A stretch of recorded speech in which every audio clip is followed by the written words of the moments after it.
Good morning student. आज हम Machiavelli का राज्य और शासन स्टेट एंड गवर्नमेंट पर चर्चा करेंगे। राज्य व शासन के परिप्रेक्ष्य में मैकियावेली के विचारों के विश्लेषण से पूर्व इस तथ्य को स्पष्ट करना आवश्यक है कि उसने राज्य की सैद्धांतिक विवेचना नहीं की है जिस तरह प्लेटो, अरस्तु और एक्विलास ने आदि विचारकों ने की। राज्य की उत्पत्ति, प्रकृति का तार्किक वर्णन किया है।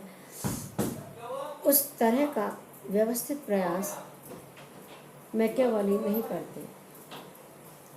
सिद्धांत और दर्शन में उनकी अभिरुचि कम है। वे जो कुछ भी प्रतिपादित करते हैं उसका एक तात्कालिक उद्देश्य है और वह उद्देश्य है इटली के विभाजन व शक्तिहीनता को समाप्त करना। इस परिस्थिति में संभवतः उसे अवकाश भी नहीं है वह राज्य और सरकार की दार्शनिक या सैद्धांतिक व्याख्या करें। Professor W.T. जॉन्स के शब्दों में, मैकियावेली के विचार किसी राज्य के सिद्धांत का प्रतिपादन नहीं करते। वे उचित अर्थ में राजनीतिक विचारक हैं ही नहीं, उन्होंने तो केवल सरकार चलाने की कला का वर्णन किया। यहाँ यह समझना बहुत आवश्यक है कि मैकियावेली एक राजनीतिक विचारक नहीं है। वो केवल व्यक्ति को गणतंत्र के माध्यम से सरकार चलाने का की एक जो प्रोसेस है उसको सिखाना चाहते हैं और इसी को उन्होंने आगे वर्णित किया है। इसी तरह प्रोफेसर गेटल ने भी इस दृष्टिकोण का समर्थन किया है और वो भी ये कहते हैं कि मैकियावेली का राजदर्शन राज्य का सिद्धांत ना होकर राज्य की सुरक्षा का सिद्धांत है। फिर भी द डिस्कोर्सेस के बुक नंबर 1 के प्रारंभिक अध्यायों में राज्य की उत्पत्ति के संबंध में मैकियावेली के दृष्टिकोण का कुछ संकेत अवश्य मिलता है। वास्तव में उनके अनुसार प्रारंभिक सरकारों के उदय को संजोग का परिणाम माना जाता है और शक्ति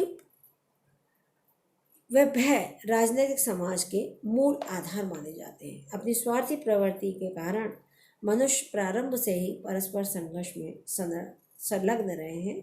समय के साथ साथ जैसे जैसे संख्या बढ़ी वैसे वैसे संघर्ष और तीव्र होता गया। इस परिवेश में निर्बल लोगों ने किसी शक्तिशाली व्यक्ति के समक्ष समर्पण किया होगा। आत्मसुरक्षा के लिए किया गया यह समर्पण ही राज्य के जन्म का आधार था। उन्होंने इस बात को समझाने का प्रयास किया कि शांति और व्यवस्था की स्थापना ही राज्य के लिए अपरिहार्य है। उसी से हम शक्ति की व्याख्या कर सकते हैं। M.B. फॉस्टर ने भी अपने विचार व्यक्त किए हैं और वो कहना चाहते हैं कि राज्य के संबंध में मैकियावेली की संकल्पना सजीव सावयव सत्ता के रूप में है। कहने का अभिप्राय है लिविंग ऑर्गेनिक अथॉरिटी के रूप में राज्य को उन्होंने लिया है।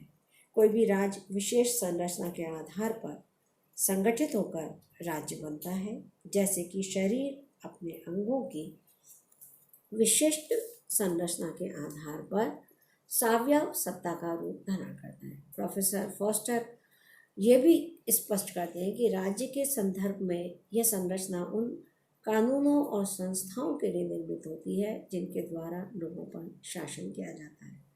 अरस्तु ने भी राज्य के सावयव रूप को स्वीकार किया है।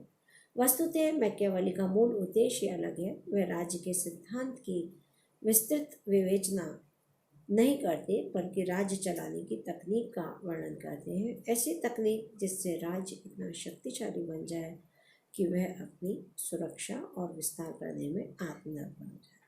तो ये एक हमने भाग पूरा किया कि राज्य और सरकार आपस में किस तरह कोऑर्डिनेट करके कार्य करते हैं।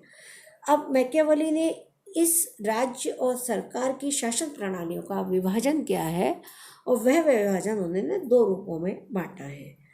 इनसे पूर्व के विचारकों में, जिनमें एक्विनास है, मार्सिलियो हैं, उन्होंने भी शासन प्रणालियों का वर्गीकरण अरस्तु के अनुसार किया था।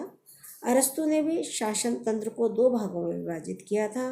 पहला था शासन का शुद्ध रूप जो सभी जगह माना जाने लगा था, राजतंत्र, कुलीन तंत्र और संवैधानिक तंत्र यानी पॉलिटी। और दूसरा था शासन का अशुद्ध रूप, निरंकुश तंत्र, धनिक तंत्र और प्रजातंत्र। अरस्तु ने उसका एकमात्र अंतर यह है कि वह संवैधानिक लोकतंत्र को गणतंत्र की संज्ञा प्रदान करता है और सिसरो के समान मैकियावेली भी मिश्रित शासन की व्यवस्था में विश्वास करते हैं। उनके विचार में सर्वश्रेष्ठ शासन प्रणाली राजतंत्र व लोकतंत्र का मिश्रण होती है और इस मिश्रण की व्यवहारिक अभिव्यक्ति निर्वाचित राजतंत्र यानी इलेक्टोड मोनार्की के रूप में होती है। किंतु मैकियावेली ने अपनी विवेचना को केवल दो रूपों में ही केंद्रित किया है। ये दो रूप हैं, पहला है राजतंत्र मोनार्की और दूसरा गणतंत्र रिपब्लिक। राजतंत्र का विश्लेषण उनकी प्रमुख पुस्तक द प्रिंस में किया गया है उन्होंने, और गणतंत्र का अध्ययन उनकी द डिस्कोर्सेस में किया गया है। तो आज हम राजतंत्र और गणतंत्र को सबसे पहले समझने का प्रयास करेंगे। मैकियावेली ने राजतंत्र और गणतंत्र को ही अपने अध्ययन का केंद्र क्यों बनाया, इसका उत्तर उनकी द प्रिंस में देते हुए मनुष्यों के ऊपर जिन भी राज्यों का या सरकारों का शासन है या कभी रहा है, वे या तो गणतंत्र होती हैं या राजतंत्र। कहने का अभिप्राय है कि जब भी मनुष्य के ऊपर कोई शासन किया जाता है तो वो या तो गणतंत्र के रूप में गणतंत्रीय शासन के रूप में होता है या राजतंत्रीय। द डिस्कोर्सेस के आधार पर कहा जा सकता है कि उसका व्यक्तिक झुकाव गणतंत्र की तरफ है, किंतु द प्रिंस में वह एक निरंकुश राजतंत्र का समर्थन करते हैं। सैद्धांतिक दृष्टि से वह शासन तंत्र के स्वरूप को समय और परिस्थिति से जोड़कर देखते हैं और परिस्थिति का संबंध वे बच्चों राज्य के नागरिक की प्रकृति से मानते हैं।